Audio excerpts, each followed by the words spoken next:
Hello friends, मैं गीता अरोड़ा स्वागत करती हूँ आपका अपने यूट्यूब चैनल पर हिंदी ज्ञान बाय गीत अरोड़ा।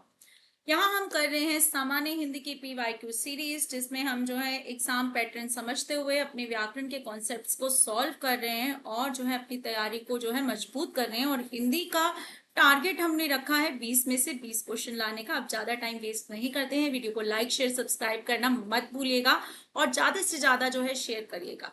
सबसे पहला प्रश्न है, निम्नलिखित वाक्य में उचित क्रिया का प्रयोग कर वाक्य को पूर्ण करें। तो क्रिया हमें बतानी है, यानी कि वाक्य का अंत हमेशा क्रिया से होता है, ये बात याद रखिएगा। हिंदी व्याकरण के अनुसार वाक्य के अंत में क्रिया आती है। यहाँ पर जो है हमें वाक्य कैसा दे दिया गया, अपूर्ण दे दिया गया है कि माधुरी संगीत सीखना, उसके आगे वाक्य नहीं दिया गया। हमें इसमें से एक उचित विकल्प चुनकर क्रिया को पूरा करना है। माधुरी संगीत सीखना करती थी, माधुरी संगीत कूदती थी, सीखना कूदती थी, माधुरी संगीत सीखना खेलती थी, नहीं, माधुरी संगीत सीखना चाहती थी। ये जो है आसानी से कोई भी उत्तर इसका दे सकता है। अगला है, दिए गए वाक्य में रेखांकित शब्द के लिए विलोम बताना है। विलोम कौन से होते हैं, हमारे उल्टे अर्थ वाले शब्द, जैसे दिन का रात, ऊपर का नीचे। हमें रेखांकित शब्द का विलोम बताना है। आलसी का, आलसी जो होता है जो काम ना करता हो, ठीक है। कर्मठ क्या होता है, कर्म और ठ, कर्म कर्म में लगा हुआ, यानी कि काम में लगा रहने वाला, जो हमेशा काम करता रहे, काम में लगा रहने वाला। असली क्या होता है, वास्तविक होता है। अनावश्यक यानी कि जो आवश्यक ना हो, जरूरी ना हो। अनर्थ मतलब जो बेकार का हो, जिसका कोई अर्थ यहाँ पर ना हो। तो सही क्या है, विलोम, कि आलसी जो काम नहीं करता का क्या होगा, कर्मठ जो काम में लगा रहता है।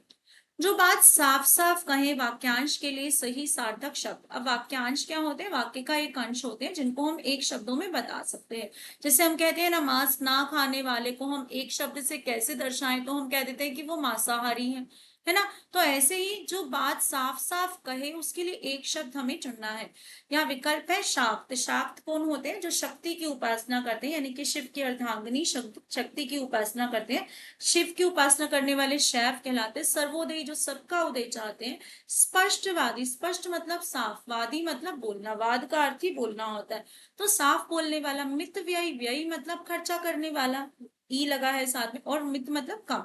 तो यहाँ पर सही जो है इसका वाक्यांश बोधक क्या होगा, स्पष्टवादी। दिए गए वाक्यांश के लिए एक सार्थक शब्द चुनिए, वह जो छुटकारा दिलाता है। फिर से वाक्यांश एक शब्द चुनना है जो छुटकारा दिला दे, यानी कि परेशानियों का हल निकाल दे। ज्ञानदा क्या होता है, जो ज्ञान दे, ठीक है। त्राता क्या होता है, जो हमारे विघ्न हरता हो, हमारी परेशानियों से छुटकारा दिलाता हो। त्रियामा क्या होता है, त्रियामा का अर्थ होता है रात्रि, हो गया। यामा और त्रियामा एक ही बात है। समदर्शी, जो सबको एक ही भाव से देखता हो। तो सही क्या होगा, त्राता। त्राता का अर्थ क्या होता है, जो हमारी परेशानियों या हमारी मुश्किलों से हमें छुटकारा दिलाता हो। अगला है, दिए गए वाक्य में रिक्त स्थान की पूर्ति के लिए उचित कारक शब्द चयन करें। माँ बच्चे डैश झुला रही है। वैसे तो नहीं भी देखेंगे तो सीधा आ जाएगा, माँ बच्चे को झुला रही है ना। का जो है यहाँ पर सही नहीं है, में सही नहीं है, की सही नहीं है, तो क्या है, को। अगला है, निम्नलिखित वाक्य के खंड को उचित क्रम में लिखें, यानी कि शब्द जो है, वाक्य जो है सार्थक बनना चाहिए। वाक्य के अंत में आती है क्रिया, तो क्रिया तो हमारी इस विकल्प में आता है, बाकी जो है क्रिया शब्द नहीं है। तो पहला विकल्प अंत में किस में आ रहा है, इसमें आ रहा है ना। फिर भी इसको मिला लेते हैं एक बार, कि दूसरा पहले है, कर्म के रूप में संज्ञा पद वाक्य के विधेय भाग में आता है। बिल्कुल ठीक, ठीक है। तो हमारा क्या उत्तर बन गया, ये बन गया। अगला है, हिंदी के अनेक आलोचक कबीर को सामज सुध राख नहीं मानते हैं। वाक्य के किस भाग में त्रुटि है, त्रुटि मतलब गलती है, वर्तनी संबंधी त्रुटि पूछी है। वाक्य में इसके अर्थ में जो है कोई गलती नहीं है, सिर्फ स्पेलिंग एरर आपको देखने हैं। आलोचक यानी कि आलोचना करने वाले सही, हिंदी ठीक है, नहीं मानते हैं, लेकिन यहाँ पर जो है गलती है। सामज सुधारक नहीं होता, क्या होता है, समाज सुधारक, ठीक है। सुधराक भी नहीं होता, क्या होता है, समाज सुधारक होता है। तो ये हमारा उत्तर बन जाता है। सखी ना सहेली, भली अकेली, ना कोई सखी है ना कोई सहेली है, मैं तो अकेली ही अच्छी हूँ, ठीक है। एकांत में रहना, कह तो रही है ये, अकेली मतलब एकांत में रहना। सामर्थ्य होना का अर्थ क्या होता है, एबिलिटी होना, तो वो तो यहाँ पर ये नहीं बता रही है। दुखी होना नहीं, ये भी नहीं। मित्र बनाना नहीं, क्या है कि एकांत में रहना मेरे लिए भला है। अगला प्रश्न है, हाथी के पांव में सबके पांव, यानी कि हाथी के पांव यानी कि बड़ा पांव, उसमें सभी जो है इंक्लूड हो जाए, यानी कि बड़ों के पीछे छोटों का निर्णय जो है सब काम आता है, यानी कि बड़ों की बात में ही छोटों की बात होती है। दिए गए वाक्य में रिक्त स्थान की पूर्ति के लिए उचित क्रिया विशेषण शब्द का चयन करें। मैं विद्यालय डैश गया था। अब यहाँ पे क्रिया विशेषण चुनना है। क्रिया विशेषण क्या होते हैं? जो क्रिया की विशेषता बताते हैं। मैं विद्यालय से घर गया, मैं विद्यालय के लिए गया, मैं विद्यालय तक गया, मैं विद्यालय को गया, ये दोनों भी ठीक है, लेकिन हमें क्या ढूंढना है? क्रिया विशेषण। ये क्यों नहीं आ सकता? क्योंकि ये एक निपात है, एक अव्यय है, जिससे तक ही भी को जो है एक कारक है, तो हमें कारक नहीं भरना, हमें तो क्रिया विशेषण भरना है। के लिए भी क्या है? एक कारक है, संप्रदान कारक, तो हम ये भी नहीं भर सकते। हम क्या भर सकते हैं? मैं विद्यालय से घर गया था। ठीक है, ये क्रिया की विशेषता बता रहे हैं। दिए गए वाक्य खंडों को सही क्रम में व्यवस्थित कीजिए। फिर से जो है वाक्य विन्यास को सही करने का प्रश्न है। मनुष्य की बुद्धि का वैज्ञानिक प्रयोग कर दिया है अपूर्व विकास की सफलता ने, तो अंत में क्रिया कर दिया है तीसरे विकल्प में है। तीसरा विकल्प अंत में किसके है? बी में है, इसको मिला लेते हैं। ठीक है, दूसरा पहले कि वैज्ञानिक प्रयोग की सफलता ने मनुष्य की बुद्धि का अपूर्व विकास कर दिया है, तो बिल्कुल ठीक, हमारा ये विकल्प सही बन जाता है। ठीक है, दिए गए वाक्य में रेखांकित शब्द के लिए पर्यायवाची होगा। परमात्मा की इच्छा होगी तो फिर भेंट होगी। इच्छा मतलब हमारी चाह, परमात्मा की चाह। मन जो है हम लेते हैं हमारी इच्छा के अर्थ में, लेकिन मन जो है सही इच्छा का पर्यायवाची नहीं है। मन हमने अपने आप बना लिया है। मन वैसे जो है भाव को दर्शाता है। ठीक है, सोच जो है हमारा विचार है, ख्याल भी विचार है। चाह, इच्छा, अभिलाषा, ये सब क्या है? हमारे इच्छा के पर्यायवाची हैं। अगला है, निम्नलिखित वाक्य में उचित कारक का प्रयोग कर वाक्य को पूर्ण करें। ठीक है, तो वह पहले बहुत धीरे बोला, तो यहाँ पर कारक है, वह के बाद तो कारक आएगा नहीं। क्यों नहीं आएगा? क्योंकि सर्वनाम शब्दों के साथ अगर कारक लगना होता है तो वो पहले ही जुड़ जाता है। जैसे उन्हें के साथ नहीं लगना, उन्होंने हो जाता है ना। तो वह के साथ जो है कारक चिन्ह नहीं आएगा। ठीक है, अब वह पहले से, यहाँ पर हो सकता है वह पहले से बहुत धीरे बोला, पहले की बहुत धीरे नहीं, पहले से बहुत धीरे बोला, तो यहाँ पर ये हो जाएगा। अगला है, निम्नलिखित वाक्य में उचित कारक का प्रयोग कर वाक्य पूर्ण करें। कश्मीर कन्याकुमारी तक भारत एक है, यहाँ तक तो ठीक है। कश्मीर कन्याकुमारी तक भारत एक है, पूर्ण वाक्य। अब कश्मीर और कन्याकुमारी क्या एक ही स्थान का नाम? नहीं, एक तो यहाँ पर है, एक यहाँ पर है, एक उत्तर में एक दक्षिण में। तो कश्मीर से कन्याकुमारी तक भारत एक है, तो यहाँ पर क्या हो जाएगा? हमारा से उत्तर बन जाएगा। अगला है, पुरुष मानसिकता के कारण बालिका भ्रूण की गर्भ में ही हत्या की जाती है। तो बालिका भ्रूण जो है, ये आपने शब्द कई जगह देखा होगा। बालक शब्द का स्त्रीलिंग है बालिका, है ना।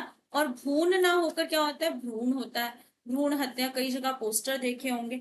तो बालिका भ्रूण की वर्तनी जो है गलती है। गर्भ में हत्या ठीक है, कर दी जाती है, ठीक है। पुरुष मानसिकता बिल्कुल ठीक वर्तनियां है।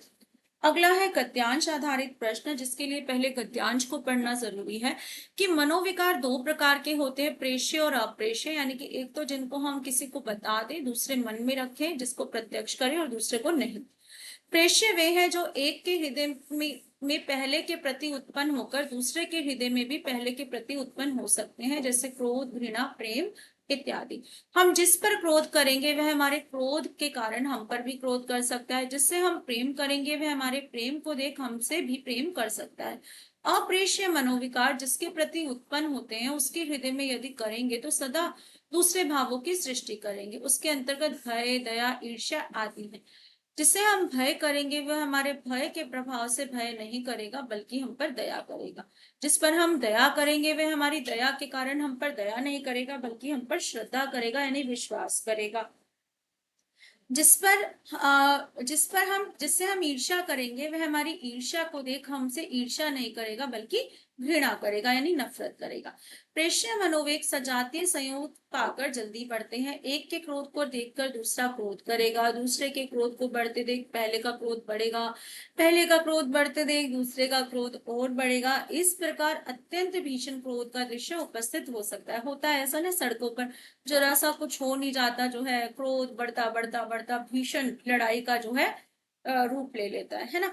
इसी प्रकार एक के प्रेम को देख दूसरे को प्रेम हो सकता है, दूसरे के प्रेम को देख पहले का प्रेम बढ़ सकता है, पहले के प्रेम को बढ़ते देख दूसरे का प्रेम और बढ़ सकता है, और अंत में रात रात भर करवटे लेते रहने की नौबत आ सकती है। ठीक है, तो ये है हमारा जो गद्यांश, जिसमें अब आगे देखते हैं मनोविकार कितने प्रकार के होते हैं। तो मनोविकार पहली पंक्ति में ही लिखा है, मनोविकार दो प्रकार के होते हैं, प्रेष्य और अप्रेष्य। तो उत्तर बन जाता है दो। अगला प्रश्न है कि प्रेम का विलोम क्या है। प्रेम का विलोम होता है घृणा। ठीक है, राग जो है प्रेम ही है इसका अर्थ, कर्म मतलब काम, धीर मतलब ये विशेषण है धैर्यवान पुरुष के लिए। उपयुक्त अवतरण का शीर्षक क्या होगा। क्रोध बिल्कुल नहीं, भाव नहीं, मनोवेग, ठीक है, या मनोविकार। तो हमें मनोवेग की बात नहीं की गई, हमारे लिए किसकी बात की जा रही है, मनोविकारों की बात की जा रही है कि मन में कैसे कैसे जो है परिवर्तन आते हैं। विकार मतलब परिवर्तन आते हैं। दया प्रेम बढ़ जाने पर, ज्यादा प्रेम बढ़ जाने पर कैसी नौबत आ सकती है। अभी पढ़ा है, रात रात भर करवटे करवटे बदलने की नौबत आ सकती है। क्रोध का पर्यायवाची क्या है। तो क्रोध का पर्यायवाची है हमारा कोप, यानी कि कोप भवन। आपने सुना होगा, पहले भी जो है इसका जिक्र हो चुका है। कोप भवन में जाती थी पहले रानियां, जब गुस्सा हो जाती थी। तो कोप मतलब क्रोध भवन। ठीक है, कर्कश मतलब जिसकी आवाज अच्छी ना लगे, खारापन हो, समज्ञा मतलब एक जैसा ज्ञान, रोष मतलब जो है एक उत्साह, किसी के प्रति घृणा जो है कह सकते हैं, इत्यादि। तो क्लास जो है आपको अच्छी लगी होगी, जल्दी से जो है टेलीग्राम चैनल ज्वाइन कर लीजिए, ताकि आपको जो है पीडीएफ जो है नोट्स और जो है काफी सारे न्यू अपडेट्स हिंदी रिलेटेड आपको मिलते रहे। Thank you.